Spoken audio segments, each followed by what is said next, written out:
नजियाबाद थाने में महिलाओं ने मुख्यमंत्री योगी आदित्यनाथ का नारी शक्ति मिशन पर विचार सुने। इस मौके पर थाना नजियाबाद में CO Praveen Singh, SDM Brajesh Kumar, SHO Sanjay Sharma, media कर्मी उपस्थित रहे।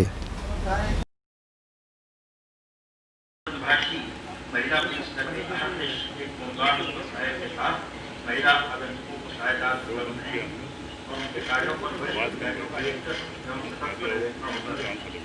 संबंधित क्षेत्राधिकारी हर 15 दिवस उनके कार्यों की समीक्षा करें और उन्हें लगातार मार्गदर्शन दें।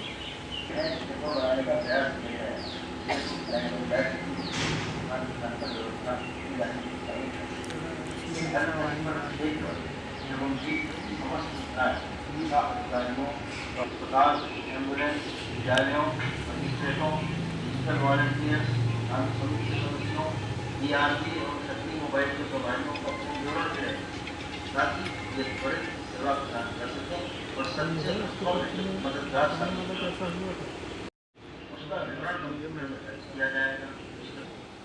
अगर रिपोर्ट आने पर सारी सुविधाएं एक ही स्थान पर इन हेल्प डेस्क कर्मियों द्वारा उपलब्ध कराने की पूरी सहायता प्रदान की हमारा प्रयास है। मिशन शक्ति के विषय में मैं यह भी बताना चाहूँगा कि यह 24 मुख्य विभागों के समन्वय से 59,000 ग्राम पंचायतों 630 स्थानों में संचालित हो रहा है। हमारा उद्देश्य प्रदेश के सभी 24 करोड़ लोगों तक पहुँचकर उनमें महिला सुरक्षा, सम्मान एवं स्वावलंबन के प्रति स्फूर्तिपूर्ण संवेदना का जागरण कराना है। प्रदेश सरकार एवं उत्तर प्रदेश अनेक कदम उठाए जिनमें महिला सहायता एवं अपराध के बिंदु पर कार्यरत सभी पुलिस अधिकारियों को बेहतर समन्वय के दृष्टिगत एक केंद्रीय संगठन बनाना, गोरखपुर, बदायूं व लखनऊ में 3,786 महिलाओं की नियुक्ति करते हुए 3 महिला पुलिस PSC वाहिनियों की स्थापना, लगभग 1,600 एंटी रोमियो को, देश को, नारी गरिमा को किसी न किसी रूप में अपमानित करने का कार्य करते थे, वे स्वयं कटघरे में खड़े होते हुए दिखाई दे रहे हैं। और पिछले एक सप्ताह के अंदर अनेक प्रकार की रचनात्मक और सृजनात्मक सोच समाज के अलग अलग तबके के माध्यम से हमें देखने को मिला है। लोगों ने एक नई दृष्टि देनी प्रारंभ की। तो पिछले 6-7 महीनों से जिन न्यायालयों में कार्य की गति बहुत मंद हो चुकी थी, मैं पिछले आज के समाचार पत्रों में मैं देख रहा था कि अनेक जनपदों में महिला संबंधी अपराध या बालिकाओं से संबंधित अपराध में कहीं मृत्युदंड, कहीं पर आजीवन कारावास की सजा या कहीं पर कोई अन्य कार्रवाई तेजी के साथ आगे बढ़ती हुई दिखाई दे रही है। यानी हर एक पक्ष में हमने फील्ड में भी अभियान चलाया है, हमने विभिन्न संस्थाओं के माध्यम से भी अलग अलग कार्यक्रम आयोजित किए हैं और हमने प्रोसिक्यूशन को भी तेज करते हुए समाज से, सभ्य समाज के लिए खतरा बने हुए लोगों के लिए भी न्यायालय में कानून के माध्यम से जो सजा हो सकती है उस सजा का भी प्रावधान करने का कार्य इसके माध्यम से किया है। और इस देश से आज का एक अभिनव कार्यक्रम अनेक प्रकार से महत्वपूर्ण है। जैसे अलग अलग जनपदों में लोगों ने अलग अलग प्रकार के विचारों के माध्यम से इस अभियान को एक नई गति देने का प्रयास किया और लगा कि कोई भी जनपद या कोई भी कार्यक्रम एक लकीर का फकीर नहीं बना है। वहां की परिस्थिति, वहां की स्थिति और वहां की आवश्यकता के अनुरूप उन्होंने कार्यक्रम तैयार किए हैं। संगठनों को, संस्थाओं को जोड़ा है जिन्होंने सही मायने में एक रचनात्मक अभियान अपने क्षेत्र में, अपने फील्ड में किया और ये एक सकारात्मक दृष्टिकोण हमें केवल यहीं तक सीमित न रखे। आज मैंने स्वयं सुबह आईजी रेंज लखनऊ का एक आलेख स्वयं मैंने पढ़ा। मुझे लगता है कि इस फील्ड में काम करने वाले अन्य लोग भी इस प्रकार की लेखनी को माध्यम बना करके अन्य लोगों को इस फील्ड में क्या संभावनाएं हैं, हर एक व्यक्ति की क्या भूमिका हो सकती है, वे लोग भी इस प्रकार की लेखनी को के माध्यम से एक नई दृष्टि समाज को दे सकते हैं। अन्यथा हम लोगों का दृष्टिकोण इतना संकुचित हो जाता, अपराध और अपराध में ही फिर समाप्त भी हो जाता है। हमें इस लोगों की सोच को बदलना पड़ेगा। सुबह से लेकर शाम तक विजुअल मीडिया में केवल अपराध के अलावा कुछ भी रचनात्मक दृष्टि तब दिखती नहीं, तो लोगों की भावनाएं भी उसके बीच में कुंठित होती हुई दिखाई देती। जब हम एक सकारात्मक दृष्टिकोण देंगे, हमने इसीलिए इसका नाम महिलाओं की सुरक्षा का भी दिया है, उनके सम्मान का भी दिया है और उनके स्वावलंबन का भी दिया है। यानी तीनों चीजें एक साथ चलेंगी। जहां आवश्यकता पड़ेगी, सुरक्षा के मुद्दे पर किसी भी प्रकार का कोई समझौता किए बगैर हर बेटी को, हर बहन को पूरी सुरक्षा प्रदान करेंगे। उनके सम्मान के लिए जहां पर भी सरकार के स्तर पर, शासन स्तर पर, प्रशासन के स्तर पर जो भी कदम उठाने पड़ेंगे, पूरी प्रतिबद्धता के साथ वह कदम भी उठाएंगे। और फिर उनके स्वावलंबन के लिए भी, एक सशक्त समाज की स्थापना के लिए उनका स्वावलंबन आवश्यक है। इससे भी जो भी कदम उठाने पड़ेंगे वह कदम हमें उठाने हैं। इसलिए ये तीनों बिंदुओं को ध्यान में रख करके हमें अपने कार्यक्रम को आगे बढ़ाने चाहिए।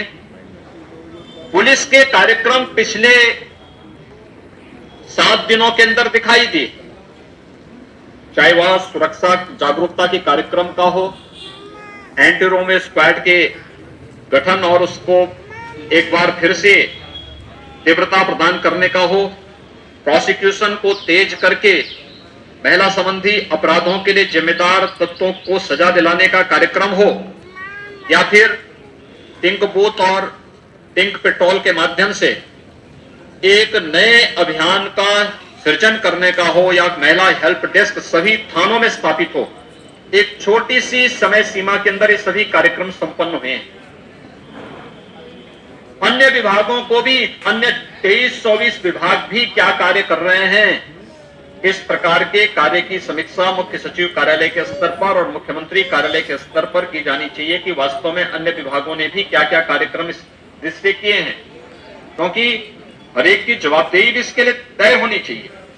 और हर एक ने क्या इसके लिए इन 7 दिनों में क्या किया है, 9 दिनों के अंदर क्या क्या कार्यक्रम इनके संपन्न हो रहे हैं, अगले 100 दिन के लिए, अगले 180 दिन के लिए इन्होंने क्या कार्य योजना बनाई है, यह लक्ष्य उनके साथ प्रारंभ करना।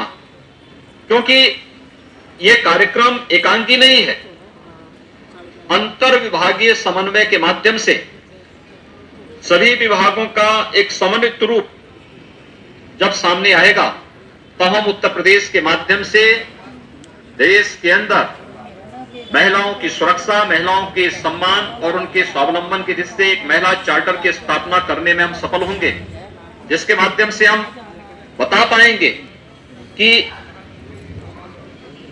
आखिर महिला सुरक्षा के सामने प्रश्न क्यों खड़े हो रहे हैं, महिलाओं के सम्मान के सामने कौन से कारक बाधक हैं, और उनके स्वावलंबन के मार्ग में भी बाधक कारकों को चिन्हित करते हुए उसके समाधान का मार्ग भी हम लोग निकालने में सफल होंगे। प्रदेश के 1535 थानों में यह अभियान प्रारंभ हुआ है। ये केवल एक महिला हेल्प डेस्क बनाने तक सीमित नहीं होना है। हर थाने में एक सेपरेट रूम जो ट्रांसपेरेंट हो, ग्लास लगा हुआ हो, वहां पर बैठने की उचित व्यवस्था हो, सीसीटीवी कैमरा हो, कंप्यूटर और अन्य रजिस्ट्रेशन की सुविधा वहां पर हो। वहां पर अगर किसी महिला, पीड़ित महिला को कोई एप्लीकेशन आदि वहां लिखवानी हो या लिखनी हो, इसके लिए स्टेशनरी की व्यवस्था हो, पीने के शुद्ध पेयजल की व्यवस्था वहां मौजूद हो, ये सभी सुविधाएं और वहां पर प्रशिक्षित महिला अधिकारी या कर्मचारी मौजूद हों, ये सुविधा हमें देना होगा। वहां पर बाहर स्पष्ट लिखा होना चाहिए महिला हेल्प डेस्क, और अंदर भी बाहर भी विभिन्न जगहों पर मैंने इस चीज को देखा है कि जितनी भी मिशन शक्ति के अंतर्गत महिला हेल्प डेस्क के अंदर जितनी भी शासन स्तर पर संचालित महिलाओं के कल्याण के लिए या विभिन्न प्रकार की सुरक्षात्मक भाव जागृत करने के लिए जितने भी हेल्पलाइन हैं, विमेन पावर लाइन का है, या फिर विमेन हेल्पलाइन का है, या फिर स्वास्थ्य संबंधी कार्यक्रम के लिए 102, या फिर एम्बुलेंस सेवा में 108, या पुलिस की हेल्प के लिए 112 की सुविधाएं हैं, या मुख्यमंत्री हेल्पलाइन 1076 का है। इन सब का भी उल्लेख किया जाना चाहिए, लेकिन साथ साथ नीचे एक वार्निंग भी होनी चाहिए कि आप अगर गलत कॉल करेंगे, फेक कॉल करेंगे, तो उन स्थितियों में इसके लिए भी सजा का प्रावधान भी है। ये भी चीजें हमें स्पष्ट कर देनी चाहिए, जिससे फेक कॉल से बचा जा सके और वास्तविक पीड़ित को त्वरित वहां पर सहायता भी उपलब्ध हो सके और एक समय सीमा के अंदर न्याय दिलाने की प्रक्रिया को भी हम आगे बढ़ा सकें।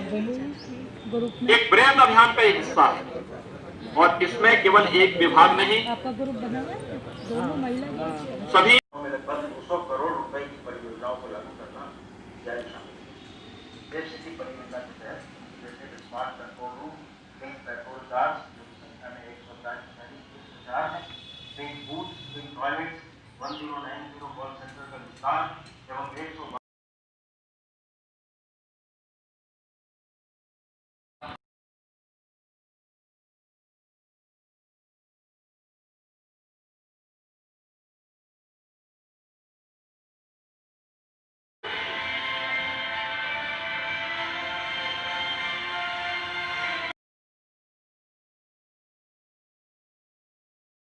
बल्कि प्रदेश के 24 करोड़ लोगों के लिए हम लोगों ने इस योजना को प्रारंभ किया है, लेकिन शासकीय योजनाएं अक्सर सरकारी कार्यालयों तक सीमित रह जाती हैं।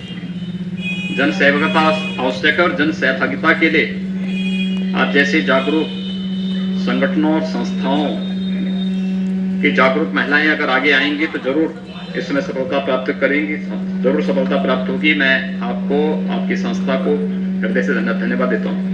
गोरखपुर